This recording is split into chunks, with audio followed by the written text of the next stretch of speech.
Assalamualaikum warahmatullahi wabarakatuh. Pernahkah Anda merasa bingung? Kenapa di Indonesia penetapan Idul Fitri bisa berbeda? Atau hal simpel seperti sholat subuh menggunakan kunut atau tidak menggunakan kunut? Seringkali kita terjebak dalam perdebatan siapa yang paling benar. Padahal masalahnya bukan di siapa, tapi di bagaimana cara mereka memahami agama. Inilah pentingnya metodologi studi Islam. Metodologi studi Islam bukan hanya untuk mahasiswa. Ini adalah alat bantu bagi kita semua untuk membedah ajaran agama Islam secara sistematis. Tanpa metodologi, kita mudah terjebak dalam fanatisme buta atau malah kehilangan identitas karena terlalu bebas. Di sini, kita belajar bahwa Islam bukan sekedar kumpulan ritual, tapi sebuah sistem nilai yang bisa dinalar secara objektif. Dalam studi Islam, kita mengenal dua pendekatan besar. Pertama, pendekatan normatif.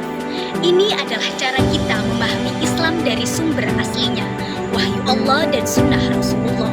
Di sini, Islam bersifat mutlak, sakral, dan tidak berubah. Kedua, pendekatan historis. Kita melihat bagaimana Islam dipraktekkan oleh manusia dalam ruang dan waktu.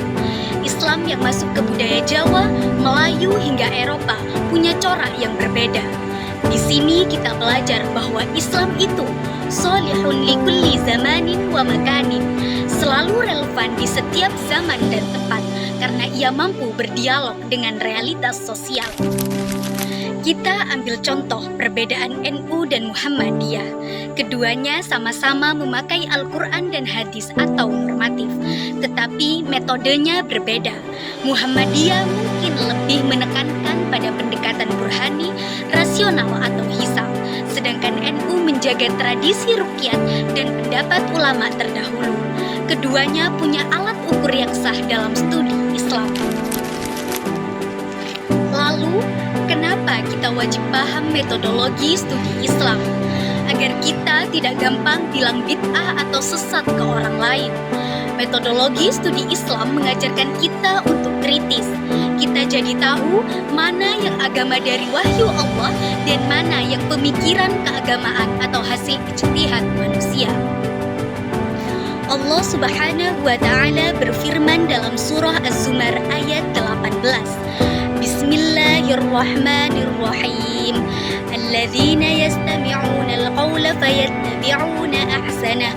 Ulaika alladzina hadahumullahu wa ulaika hum ulul albab. Mereka yang mendengarkan perkataan lalu mengikuti apa yang paling baik di antaranya. Mereka itulah orang-orang yang telah diberi Allah petunjuk. Ayat ini memerintahkan kita untuk menjadi pemilih yang cerdas, mendengarkan semua pendapat, membedahnya dengan ilmu atau metodologi, lalu mengikuti yang paling maslahat.